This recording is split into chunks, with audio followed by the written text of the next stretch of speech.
Hi everyone, it's Matthew Neely from Hillcrest, and I'm uploading a video once again to our website to connect with all the residents and staff and family members, board members, and other friends of Hillcrest who may have an interest. I wanted to give a little update on recent changes in regulations or guidance from public health and from the governor, which you may have heard on the news. One is that all indoor dining has been closed. It's a mandated closure of all indoor dine-in restaurants, movie theaters, family entertainment centers, zoos and museums, bars, pubs, etc. And then, in addition to those closures, the governor announced that all of the counties in Los Angeles that have 3 days on the state's monitoring list, and this of course includes Los Angeles, will have additional shutdowns, including fitness centers, worship services, protests, barber and hair salons, nail salons, and malls. Well, we have probably half of those here at Hillcrest.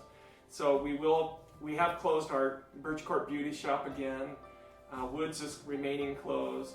We are looking, because they do allow us, if we can modify these services to be offered outdoors, they will allow it. So we're looking at possibilities of offering beauty services in one of the areas of campus that would be outdoors and private for the residents to continue to receive services when they need it. Aquatic and Fitness Center, unfortunately, we have a temporary closure of the pool and the spa and the weight room and the cardio room. I know that's disappointing to many of you. However, Ryan has announced that we will be offering live fitness classes, so you can participate in the comfort of your own home for 45 minutes 3 times a week, and I think there are 3 classes on Monday, Wednesday, and Friday. If you want more information about this, dial 4029 and talk to a member of the Resident Life and Wellness team. You can call 392-4029 if you don't have a Hillcrest telephone. Dining services. Takeout meals will continue to be available to all residents, but indoor dine-in options for independent living residents will be temporarily suspended or discontinued. We will continue to provide indoor dining or dine-in meals to residents who reside in assisted living, as we're obligated to provide meals for them. But these will continue to follow the precautions and the required safety measures. Lastly, we can't have worship services, so chaplain, Bible study, and Vesper services will have to be replaced with live online events. And right now, Chaplain Tom is looking into that with Ryan Harrison, and we'll be sharing more information about that in the near future. So the next section I wanted to give is an update on COVID-19 at Hillcrest.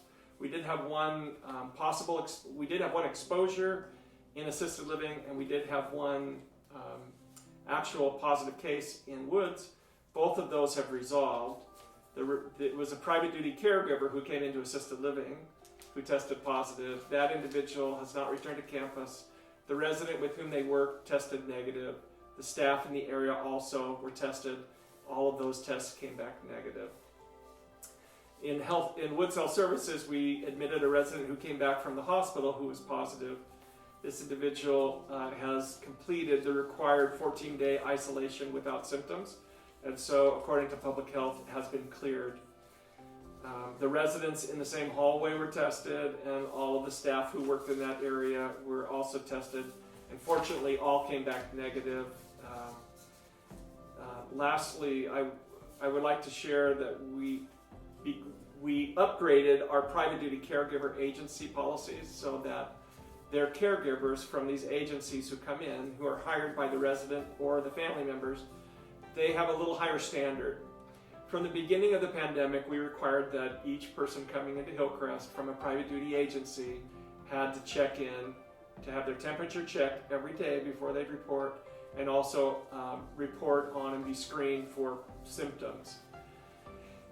That standard will continue, but we have increased the standard to require proof of negative COVID testing for all private duty caregivers every 2 weeks. And also, Hillcrest has shared all of its training materials for COVID-19, including a post-test requirement, and we are requiring that home care agencies that are serving Hillcrest go through the Hillcrest training on COVID, and that they test their people at the end of that training, and only those who have both provided proof of negative testing and have provided proof of completion of Hillcrest training will be allowed to work with Hillcrest residents effective July 20th. We had to give them a little time to accomplish these two requirements. But during the testing that has occurred because of these changes in standards, we learned that one other private duty caregiver who has come on our campus had tested positive for COVID-19. This person had been assigned to a resident in Woods Health Services, in Southwoods Lodge, or our memory care unit. So we have tested every resident and staff member in Southwoods Lodge, and we are awaiting those results. We hope that nobody has tested positive based on this private duty caregiver. While it's not 100% possible to exclude a person who has private COVID, a private duty caregiver who has COVID, who's not showing symptoms until tested, I think we've raised our standards to the point where we've done all that we can do reasonably. And now we're going to have to deal with those people who may be affected by asymptomatic carriers. So to this end, I wanted to share today, after writing that good news in a letter last night, I received a call sometime before 8 p.m. last night that we had individuals in Woods Health Services who were tested, whose test results came back positive. So we have 2 residents in Woods who have tested positive for COVID-19, and 1 resident whose test was inconclusive. So we are treating all 3 of those as if they were positive, even though we only have 2 positive results. And these residents have been moved into our special isolation area for COVID-19 and are receiving personal care there. We also had 3 members of our staff who tested positive, and this is disappointing, but it came back. All of them had tested negative previously, and now 3 of them have tested positive. So we're also working with these staffs according to the requirements of public health. I wanted to share that news. Let me just see. I wanted to report that the supply of personal protective equipment inside of Woods and outside of Woods is sufficient for us to continue to provide care for these residents and others, and that will continue. We did make a few changes, and these are just for an FYI, that we are now conducting all group meetings of staff online, so that staff are not going into other areas to attend meetings, that they are staying in their geographic locations so that if any of them happen to be infected, that they will not bring it into unaffected areas. So this includes, nurses and home care, our activities, dining, social work.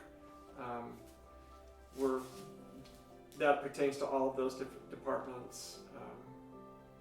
Dining services in particular, we'll still continue to do meal delivery into Southwoods Lodge, for example, from Woods, but they will bring it to the door, and there will be a no-touch delivery with masks, social distancing, etc. Lastly, we will be working with Kathy and the nursing home team to do the tracing on the individuals who've been identified to see who they may have been around in the last little while. We call it tracing, and we're going to trace to be sure that we have appropriately communicated with all of the individuals with whom they may have had any connection or communication. And that's my report today. I would just share that we have been preparing for this possibility for some time. We hoped it would not come to pass, but it has. I believe we're ready for it, and that we're taking every appropriate precaution. If you have any ideas or questions, please feel free to reach out. I wanted to be authentic and transparent and make sure that you had all the information that I have. We do expect some test results to come back in the near future, in the next few days, and we'll be reporting on those as well, and hoping and praying that the individuals who have been affected have a quick recovery and that things will return to normal.